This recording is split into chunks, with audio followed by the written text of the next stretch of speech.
this like hidden? Matt, can you put the wire inside of your shirt?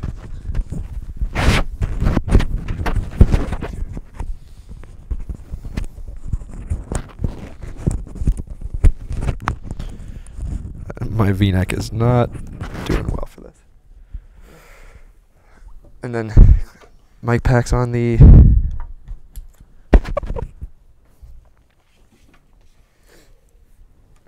I've already sent the I've already put the thing out, so this will be interesting. Good, good. Oh man, my notes, dude, my handwriting's so bad. I can tell. What? I'm gonna have to like analyze the. Hey, Hannah, can you put this in one of the seat backs, please? Is this gonna be like ESPN? Can you put this in one of the seat like backs? we're using like all three cameras. That's your camera. That's my camera. Wait, where do you want me to put Just it? put it in one of the seat backs. Are you using that one? Well, yeah. That's wide. This is you. That's me. So, So when you're talking to the camera, talk directly into the one across from you, and we will talk into camera. You mean the bins, Allie? No, not the bins. Put them in the seat backs of the director chairs, where we put the lav mics. Yeah.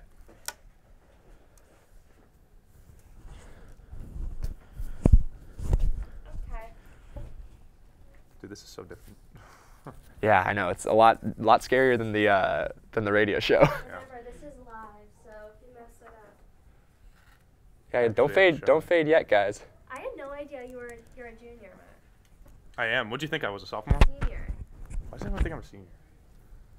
No, I'm a junior. I don't know.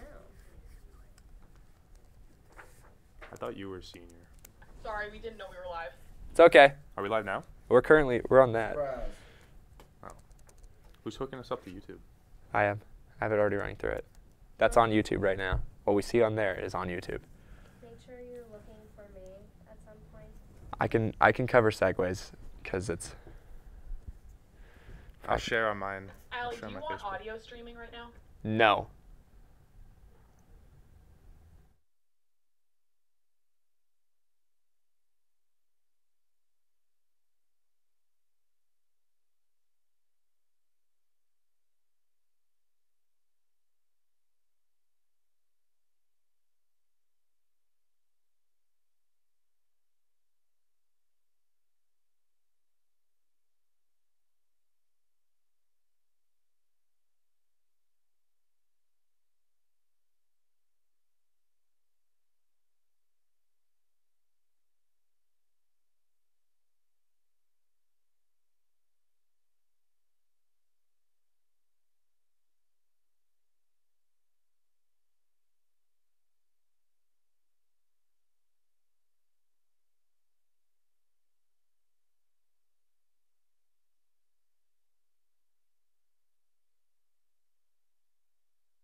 Woo! Welcome back, everyone, to Animatronic Dinosaurs. This is our first time ever being live with video. I'm Ali Rosen, joined by Matt Peters. This is going to be interesting. It's our first time off of the radio station. We've moved down into the FAMS building. And so we've got an hour-long show for you guys today, streamed here live on YouTube. We'll do our best. We might find some technical difficulties along the way, but we'd love to hear what you guys think of the new show. So I guess because we're in a new space, Matt, why don't you introduce yourself? Tell us a little bit about yourself. Yeah, so I'm sorry if my face scares you from all the listeners on the radio, but this is Matt Peters, the man behind the voice. Also, a little bit about me. I'm an actor. I'm a writer. I am an enthusiast of the film and all art forms. And I really enjoy all types of movies, as long as they're good. So I'm a big indie guy, comedy guy, action guy, and I really dabble in all types. Nice. And so if you guys know me, I'm Ali Rosen. I want to be a director, writer-director, kind of like Matt, except instead of the acting part, I'm not good at acting at all. But I'm a big genre fan, so fantasy, sci-fi, horror, action, obviously. We do talk a lot about Marvel on this show. But yeah, I started a love for film a lot when I was a little kid. I got this video camera and was filming a lot back then. And then in sophomore year of high school, I saw Oblivion with Tom Cruise. And for some reason, that jump-started my love for film, and I've been going to the movie theaters pretty much every weekend since then. There's one time. Oblivion? Oblivion. Are you kidding me? Yeah, I know. It's kind of ridiculous, but that was it. Then after that, yeah, I mean, I see 50 to 60 new movies a year. I mean, I think I hit 60 this year just recently. About a day, a movie, you know. Yeah, I'm coming about it. I've seen 354 movies this year, so I'm hoping to break 365 in the next few days. I'm sure you will. Yeah, it'll be awesome. All right, so we have a long show for you guys today. We are going to talk about The Last Jedi. We're going to talk about The Big Sick. I mean, wow, that was spoiler for that one. We're going to talk about Last Jedi. We're going to do a top 3 of our favorite movies of 2017. Of course, the Avengers trailer. Totally. Which is mind-blowing. Yeah. And then we'll talk box office and our usual run out.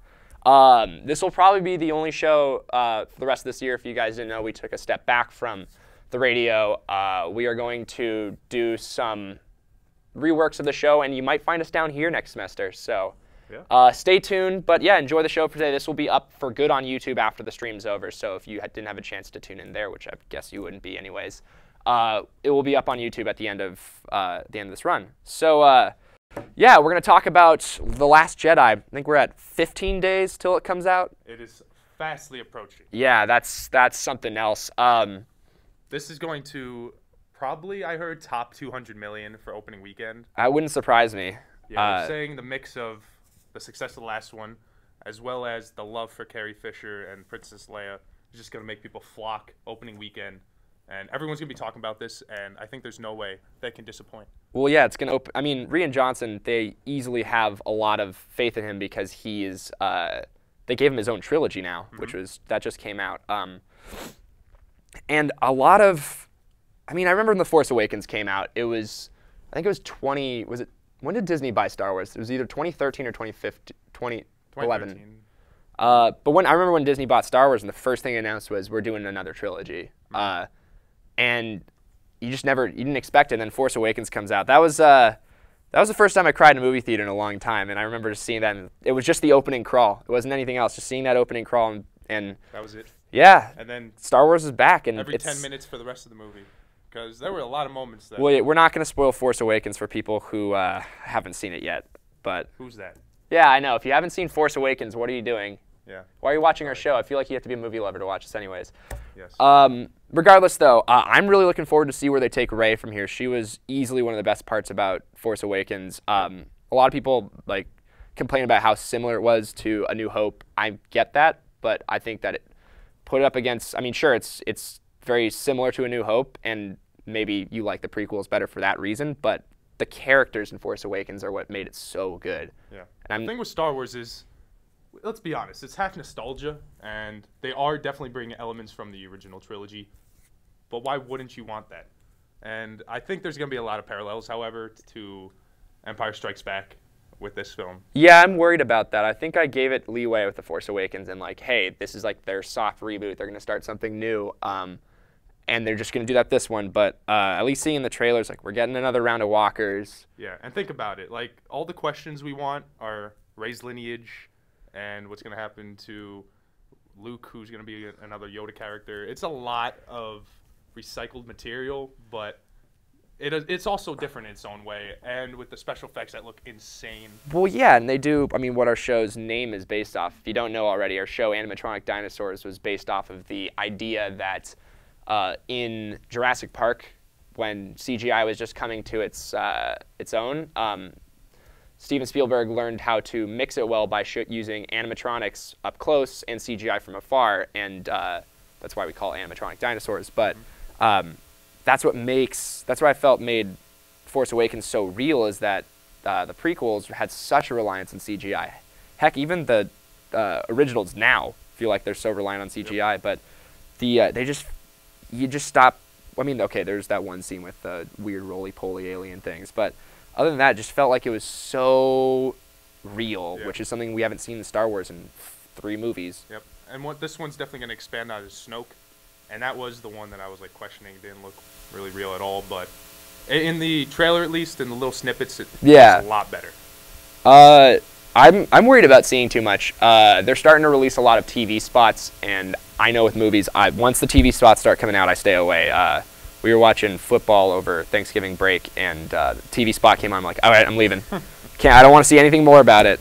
Yeah, but there's a lot. Like, is Kylo, like, there's just a lot of theories. Is he not related to who we think? Like, I got some theories. I don't know if those are spoilers. My ideas. I mean, personally, I've decided, for at least with this one, is to stay away from theory, like creating theories, because a lot of times, like, I think that watching everyone's like, oh, do trailers spoil the film, and we talk about that a lot on this show, but I think what does it more is speculation. I mean, I remember how much Alien Covenant was gone for me, well, how much I got just because of I watched the trailers and speculated about it. I think that, well, I think it's interesting to speculate about stuff and start talking about it. I think the more we think about who Rey's parents are, the more we're gonna. I'm sure we already know what it is. It's one of the people that we can think about. Who else can it be? Yeah, it's gonna be someone we already know in this universe, or it won't be. And those are like the 2 options. And then in that sense, so we already pretty much know. Yeah. And going back to Alien Covenant, that was not one of your favorites of the summer, but it was one of mine, and I didn't really speculate anything about it. So maybe it's because I went in with an open mind and just let the filmmakers tell their story, and I'm probably going to do the same thing with Star Wars, hopefully. Yeah, I mean, I've stayed 100% away from speculation. I've watched the one trailer once, and I mean, we'll get into this when we move into Avengers, which I'm doing my best not to speculate, but it's so hard. They make it really hard. Yeah. That was the biggest teaser trailer I've ever seen, but we'll get to that. I don't think that was a teaser trailer. They called it a teaser. Really? Yeah. All right, we'll get to that part, but I'm so excited to see Kylo Ren again. He was one of my favorite parts about Force Awakens. I think people just hate him so much for what he did. We're not going to say for what he did in Force Awakens. He's such an interesting character. Mm-hmm. He's definitely going to grow a lot in this. There's way more emotion going on because we have that knowledge from the beginning. We know what he is, where he comes from, and really sort of how his psyche works. And I think he's going to surprise us a lot with twists and turns. And him and Rey's dynamic. Oh, and just that one scene. Good. And I'm looking forward to just seeing where they take those characters so much. And Luke Skywalker's coming back. So yeah, I'm worried they're gonna make him too much Yoda. We're in the exact same place we were during Empire. Mm-hmm.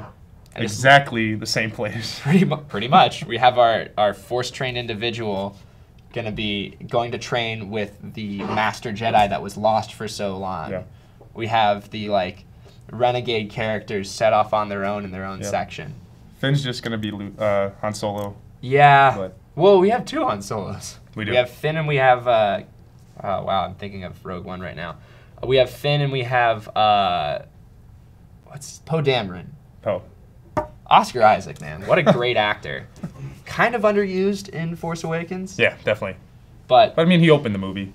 Yeah, he's fantastic. I mean, I want to see more of him. They're talking a lot about new new characters. We're gonna get the Porgs.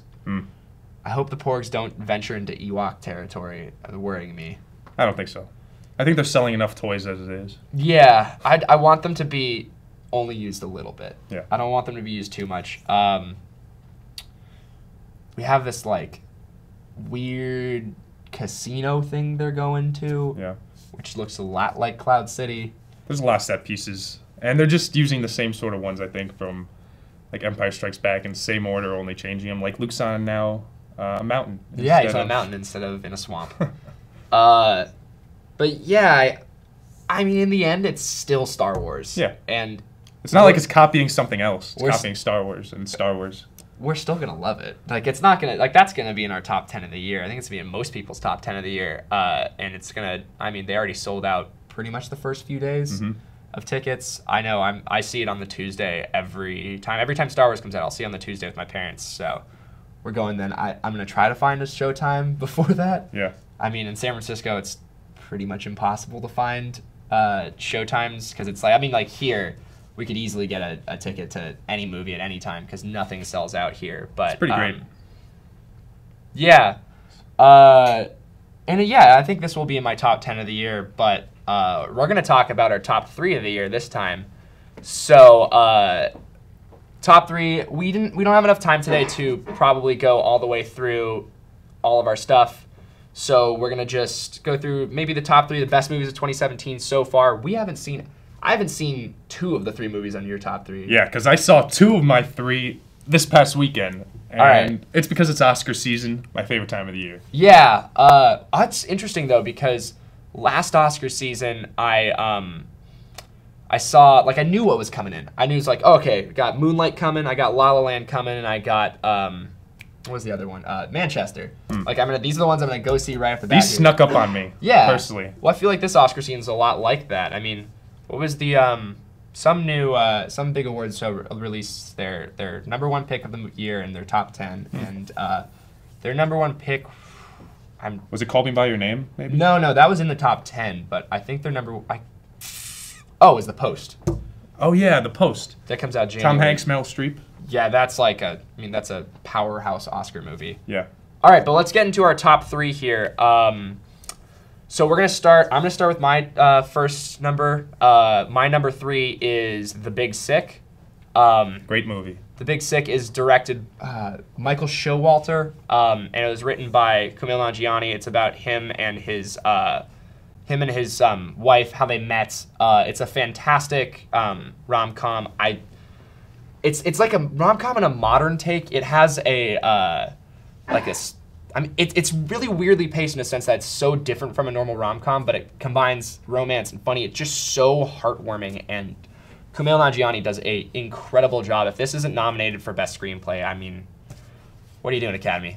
It's so well, like it's a fantastic piece of storytelling, and it kind of came out of nowhere. I heard rumors about it back at Cannes, I think. No, not at Cannes, at Sundance, and they were talking about it, and then it came out, dropped over the summer. You got a chance to see The Big Sick, right? I saw it 3 times in theaters, actually. Really? Yeah, because the great thing about this is a lot of people can enjoy it. I saw it with my best friend, I saw it with a girl, and I saw it with my mom. And all 3 of those groups really loved it. It's just a really easy watch. Yeah. It is dramatic and emotional, but it doesn't get to the point where it bogs down the comedy.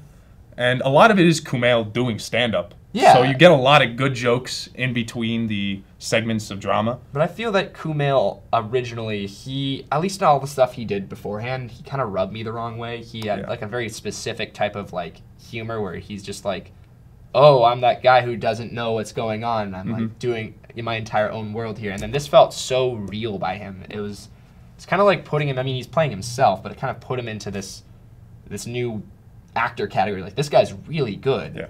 You can just showcase emotion and see what he's going through in that situation. Yeah, definitely the strength is the screenplay. Yeah. I mean, we'll talk about screenplay in a bunch of more movies here. So let's go to your 3. Yeah.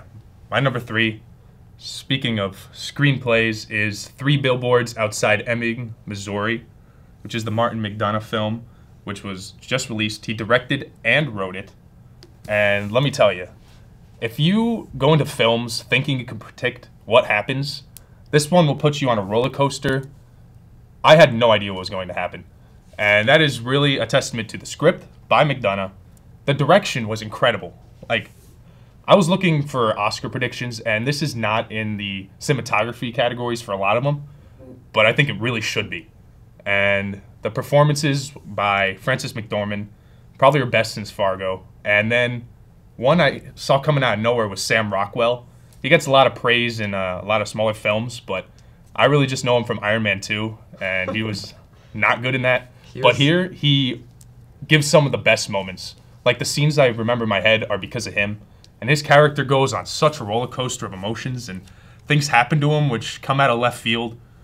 And he really becomes the hero with McDonough. And, I mean, you really should check this one out. I haven't seen this one yet. I know that Rockwell's characters, like, across his entire film, it's just got a lot of, like, challenging rhetoric that's so of the location. He really creates a space, is what I've heard so far, that's that, like, people could be offended by some of the stuff that happens in it. There's characters in there are like...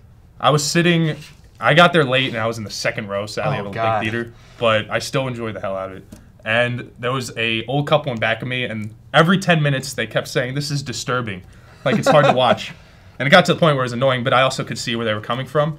And then I was laughing at what's happening. It's like a great dark comedy that is unlike so many movies. Is it kind of Tarantino-esque? In style, in what happens, yes. But to me, it feels a lot more real than Tarantino. Okay. And it was really hard to judge, like, the top 3 for this year. All 3 are, like, near perfect for me, ones I've enjoyed in a long time. And coming from a guy who loves dark comedies, you know, American Psycho is one of my favorites. This one really impressed me. Dang. Yeah, so go check out 3 Billboards. Yeah, I saw my list. I'm definitely going to check it out when I get back home. Nice.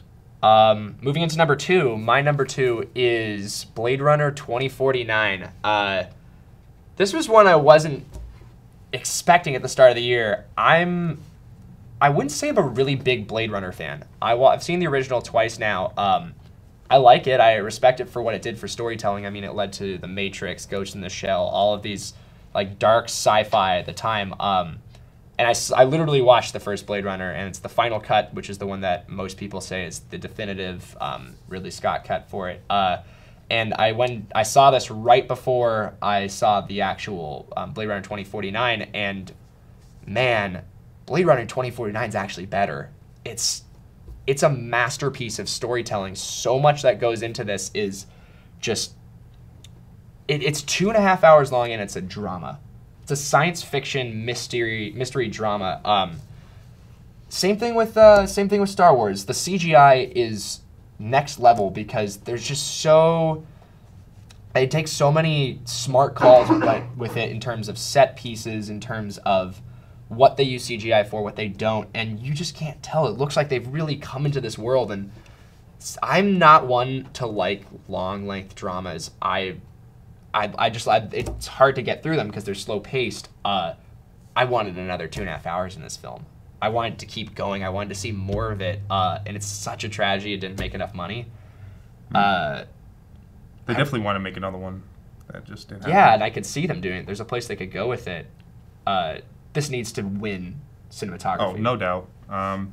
Yeah, I came out of this one conflicted because it is a masterpiece, but it was a bit bogged down by a lot of scenic shots that were incredible, but it took me out of the progression of storytelling to me. But I think the scenic shots add so much because what made the first Blade Runner, what people got so much out of it was them immersing you in the world, and they do this again in 2049, this new world, and the expanse of it, the size of this like desolation humanity has come to, with like cities sprawling over hundreds of miles, and the farmland is just generic building after generic building, and there's these like sprawling worlds of destruction and despair, and it's just like, I think that's where the scenery shots come in. No, it does a perfect job of creating a world. For me, there's just too many side characters and subplots that I can't really hone in on what is actually going on. And there's so many questions when you come out. I know, and it's so sad that we're not going to get them answered. It's very frustrating, and the ending is not satisfying. Oh, I disagree. I thought the ending was totally satisfying. I was not satisfied, but I was satisfied in Ryan Gosling's character. I think that was what I was following it through on. But then it goes to Harrison Ford, and then he becomes the hero, sort of. Like, yeah. really, Ryan Gosling's just a pawn in the whole story to get back to the original Well, Blade I Runner. wouldn't say that. I think that Ryan Gosling is our storyteller. We follow along with him. In the first one, Ford was our storyteller. Yeah. And I mean, Ford should be nominated for supporting in this, just like Rocky in Creed. I think that was just like he's come back recently and played a lot of his old roles. He did Han Solo. He's still doing Indy, and but this is him acting. He's like really playing this character. That scene of him and Gosling at the bar, it's really gets your spine going. There's another one in there I would love to talk about, but we can't because of spoilers. But it's the one near the end where he's confronting a certain thing, if you know what I mean. Yeah. Yeah. For all those of you who've seen it, you'd know the scene I'm talking about. And this is the one where we saw it in 3D, and I was kind of hesitant about it at first. I saw it with Alex. A 3D added to it, I felt. It wasn't... I'd still think that best 3D is still Avatar, no matter how much... Whatever you think about that movie, I'm not a big fan of it. Yeah. But best 3D is still Avatar. Second best is last year's Ghostbusters. Really? Yeah. I didn't see it. I think you gotta do something new 3D, but that's beside the point. What's your 2? My number 2 is the other one I saw this weekend, Lady Bird. This is the film directed and written again by Greta Gerwig.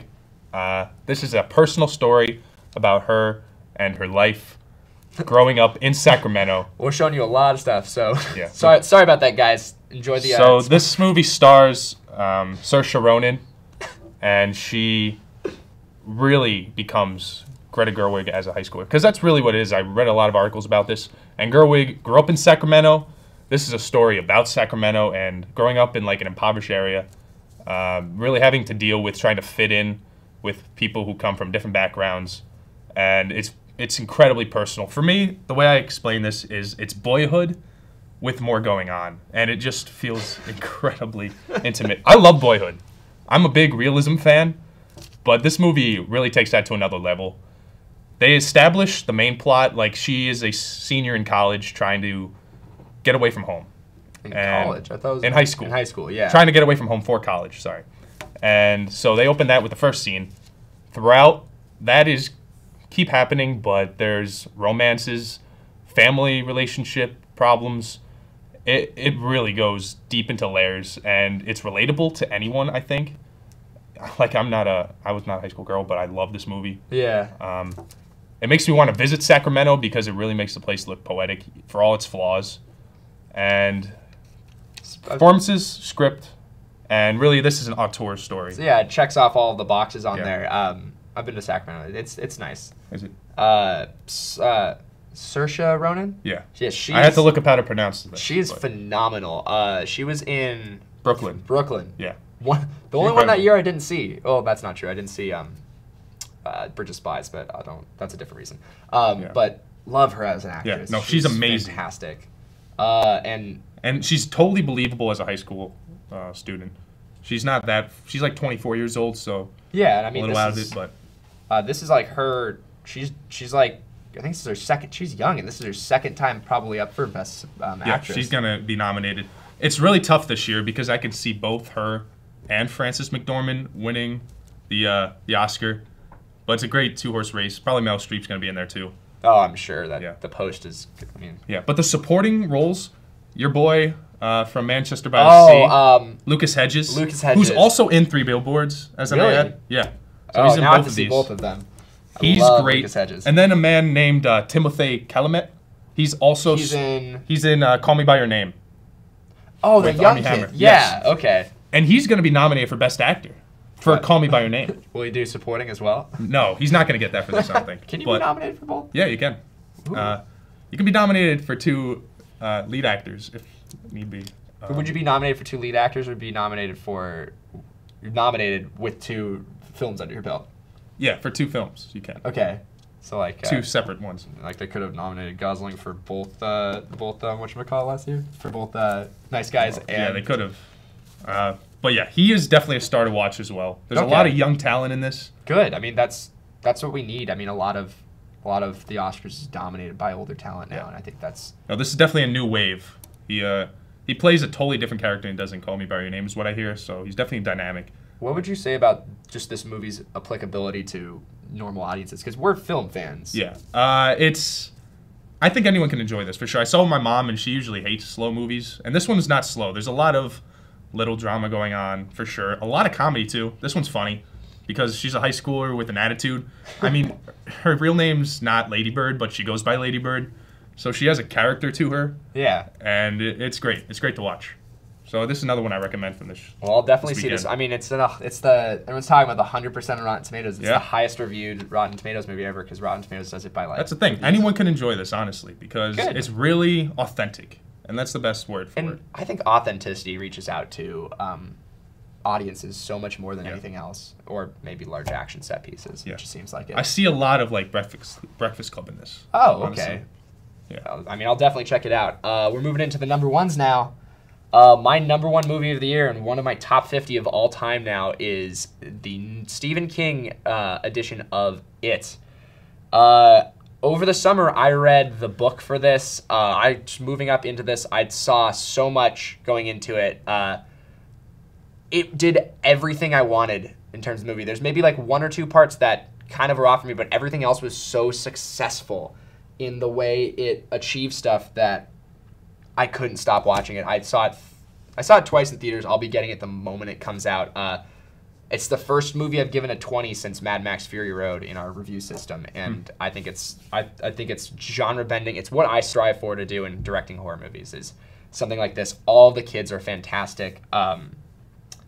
It's a horror movie that its trailers were terrifying, and I think that took a lot of people away from it. But it's characters. It feels so much more like Stand By Me than a horror movie. Yep. You saw this. Yeah, for sure. It does feel a lot like Stand By Me and those classic 80s movies like The Goonies. Yeah. It's a lot like Goonies. And it's great. The cast is fantastic. I mean, you're talking True. about young actors, and we got pretty much every strong young actor in the entire business that's not in Stranger Things other than Finn Wolfhard. Other than Jacob Tremblay, too. Yes, and Jacob Tremblay. If we had Jacob Tremblay, he's in Predator, so then All right. across all of the like sci-fi horror-y stuff, we've got every major child Yeah. actor. No, I love this movie, too. It was a really fun watch. I wish it was a little more scary, but it wasn't going for that. You know what I mean? Yeah, I think that. Well, its trailer sold it as this is going to be the scariest thing of all time, and it's got its fair It has share. moments. Scariest part still, if anybody rewatches it, He's dancing. no that one's terrifying, but Or the fridge. I love the fridge as The well. fridge is great. No, the library scene. Oh, okay. If you look in the background during the library scene, try to look for the librarian. While one of the characters, Ben, is looking up stuff about the town. Rewatch it and see that. We'll go to your number one so we can wrap this part up. Yeah. So my number one is Jordan Peele's masterpiece, Get Out. This one took the media by storm pretty much, and it really hasn't slowed down. You still hear love for this movie all the time. It really bends genres. It goes from comedy to horror to drama to a critique on society. It's incredible, and it's unlike anything I've seen or experienced. It has its own voice, and the use of image systems and metaphors is so brilliant. It really takes like moments that are, lowbrow comedy that anyone can enjoy, and then elevates it with dramatic pieces like The Deer. And there's a lot happening in this film. The performances are incredible. His friend, the TSA guy, is Yeah. a great comedian. He's hilarious. Yeah. Even though this is being scheduled as a comedy by the Golden Globes. I can see that though, because I did laugh a lot in this. Stephen Root as the blind man, like those conversations are incredibly tense, and it's just so ironic that he's blind. Like, there's just so much like layers to this film. I think that's what makes it so good, because I remember when I first saw it, I mean, you can read my review in the Lafayette, I was not stellar about this movie when I first saw it. I gave it like a strong review because of just how good of a director Jordan Have you Peele is. rewatched it? That's the thing. It's the best rewatch I've Yes. had in years. Yep. You're right. There are so many layers to this. When we were talking about screenplay, Get Out probably has the best screenplay I've ever seen in years, because every single detail that anybody ever says is important to further the storyline or the theme. Yep. It's fantastic. Yeah, I've been a Jordan Peele fan since he was on Mad TV a decade ago, and I never knew he was capable of anything close to this. And I am so excited for his future works. Yeah, I give him anything, literally. Yeah. Well, anything. I think he'd be surprised at how many comedians are horror fans. I mean, Danny McBride's producing the Halloween reboot next year. Forget there's a few other ones, This but film just creeped me out so much. yeah, it's really creepy. And I think I would consider it a horror movie still. I think it ventures in the thriller category, but I hope it gets Oscar buzz. Yeah. Oh, it'll get Oscar buzz for sure. Because it'd be so good to have a horror movie back. Yeah, there'll be a riot if it doesn't get nominated for anything. But it's lasted since February, which is very impressive. So yeah, those are our top 3s for this year. At least for me, I'm not sure yours might change. Yeah, mine might change. There's still Call Me by Your Name is one that I'm really excited for. I'm still interested in that. Disaster Artist, Shape of Water, Lady Bird, all these ones that are out there. But yeah, like we were talking, this is a much different. We're a lot less. Oscar movies aren't so much at the forefront as they were last year. They're not like these are the ones that are going to get nominated, and you should see these. Yeah. Something big came out yesterday. I have now seen this 30 times, I believe. I've read a lot of articles on it too. See, I haven't done that. Oh, okay. I've stayed away from articles, so that's a great speculation. We're talking about Avengers Infinity War. The trailer dropped yesterday. This is the culmination of the 10 years of the Marvel Cinematic Universe. This will be movie, I believe, 18 or 19 now. Man, we've been waiting for this for a long time. Yep. And there's still a long wait until it comes out. I can't do it. That wait is so much longer. Yeah, the feeling from this trailer is one that I haven't felt in a bit of time, I think. I think since Age of Ultron. I mean, yeah, you can see here, there's just that shot. Captain America and the, what is this called? The Battle of Wakanda is what it's called. It looks insane. Yeah, it's just so intense. Everything about it. So when Ultron's trailer came out, same thing. I saw Ultron's trailer 30 times when it first came out, and that was like. This is gonna be so much better than Ultron. But yeah, Ultron was disappointing because Ultron was pitched as this dark movie, and it was a Whedon film, so it's gonna be funny. Yeah, it was also like a stopgap. It wasn't like the most epic film. Like, this one, they've been building the Thanos since. How long? A long time. Since the cutscene, since the end credit scene from Avengers 1. Exactly. This is like the real next Avengers to me. Yeah, and I think because the Russos are aware we are doing this dark. Yeah, and I trust the Russos so much. Their cat movies. I saw one clip from the leaked trailer. I know I do not support people watching leaked trailers. Don't do that. It's not cool. People went to Comic-Con to see it, but I had to see this one scene because they were talking about it in one of the Screen Junkies things.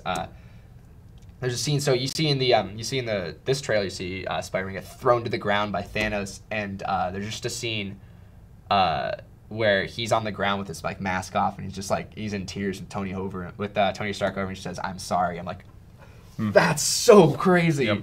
This shows a ton. Like, he's getting the suit that he said he didn't want in Spider-Man. Yeah, I mean, sure. The Spidey sense. Yes, that was a great fan moment. When you see him on the bus and you see the giant, that's so cool. I'm a huge fan of every time they put a large abnormal object in the sky kind of thing, in Man of Steel, which I just rewatched. Whenever you see the ship floating above the city, that's terrifying. That's the closest you're gonna see if aliens actually came. And just seeing that big ring there, it's so unnatural. It's not what you'd expect a spaceship to be. It's just a big ring. And what does it mean? You get that shot from it spinning, and you see the ground all destroyed. Yeah, for a long time I've been worried about the look of Thanos. He looks great. He looks amazing. Yeah. It's not like the end credit ones where he's super CGI. This one he actually looks like a real thing. You saw Justice League, right?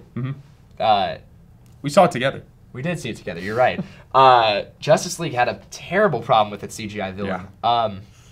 Thanos doesn't look like that. Thanos looks like a real person. Yeah. You can see hair on his chin and a lot of detail. Yeah. So and I'm worried about Thanos not having. I'm worried about people backlashing about Thanos not having development.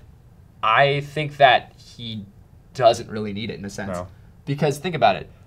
A New Hope. There is some, but where's Darth Vader's development? Darth Vader is this character that's a looming shadow in A New Hope. He's this being of power that we know is there, and he's dangerous, and he makes these things, and he does stuff in it. That's how we get his character. We don't need any prior backstory. That's what Thanos is. Thanos is this character that has been looming over the universe for years, over the last 10 years, last 5 years. He's been over this universe, and now we see him. Yep. And he's bringing everyone we know together. Yeah. The Guardians at the end. Oh, boy. That was awesome to see. I think we're going to get Guardians and Thor for... The problem is, seeing this trailer, though, I think I know how the entire movie is going to go. That's the thing. There's a lot of little snippets that show big moments, like Ultron getting taken to the ground. So they say it's not a part 1, part 2. I totally think it's part 1, part 2, because we're going to get, I think this is just him getting the stones. I mean, talk about speculation here. If you don't want to hear speculation, tune out until we wave our hands.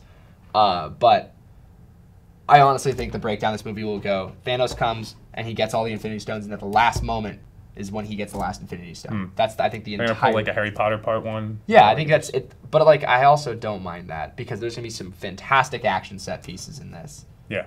No, it seems great. I mean, everyone is going to come together for this one, I think. Yeah. All right. We're done speculating. Yeah, Okay. maybe at the end they'll come together, but... Yeah. Captain America's design looks awesome. He has no shield, though. I don't know how much I like it. I think it's great. He's gritty and older, and it's really leading to the end of the Chris Evans era, because he said he didn't want to do this forever. I'm curious if they're going to have the type... I mean, we're all knowing he's going to get a send-off, but I don't know what type of send-off we're going to get. Furious 7, we knew that we're going to get a Paul Walker send-off, but I was not expecting the send-off we got for him. No. Just because an actor's contract runs up doesn't mean they're going to kill him, which is what... Be interesting to see what Marvel does. Yeah. And it'd be nice to see some stakes. I mean, Civil War was kind of a letdown for me because there was no stakes. No one died. And what we get? We got War Machine becoming paralyzed. And now we've seen the trailer. He's back. Yeah, and I've heard talks that Quicksilver's going to come back. What? And I don't That's want so that to happen dumb. at all. Unless Thanos resurrects Quicksilver, which would be awesome. That'd be pretty sweet.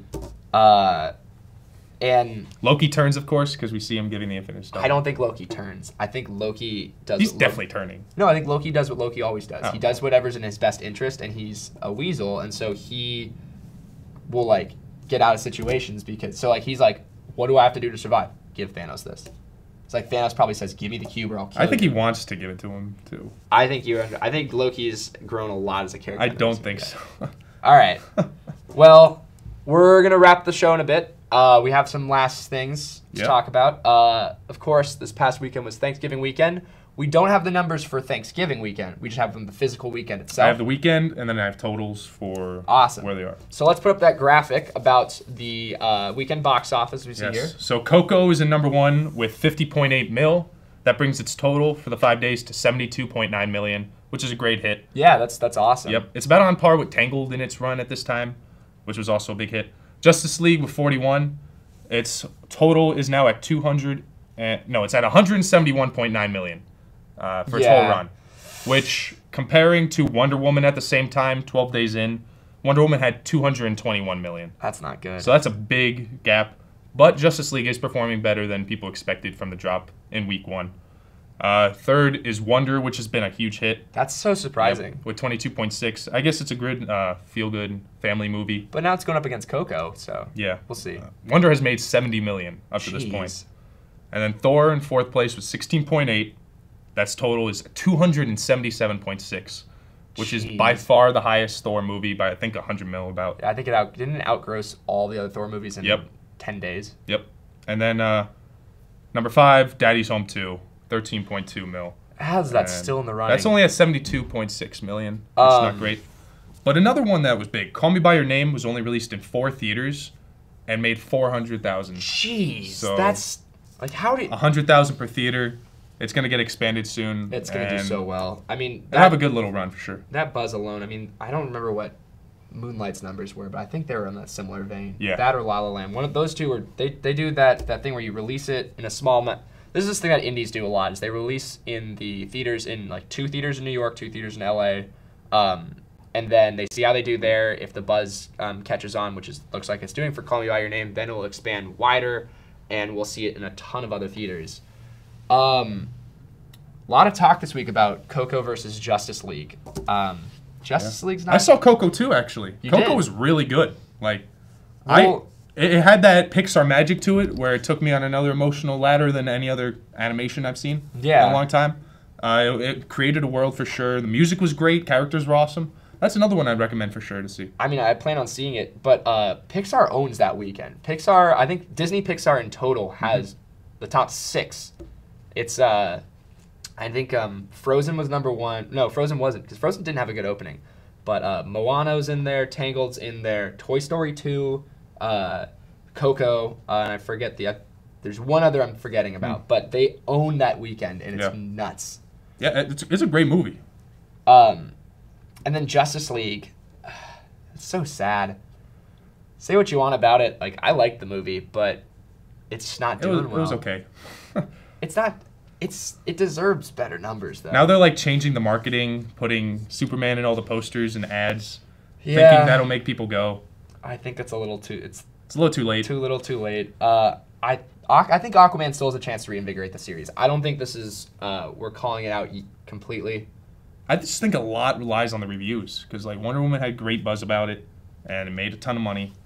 This one had bad reviews and it didn't do well. Well, I think that people underestimate. I think studios underestimate how important good reviews are for a movie.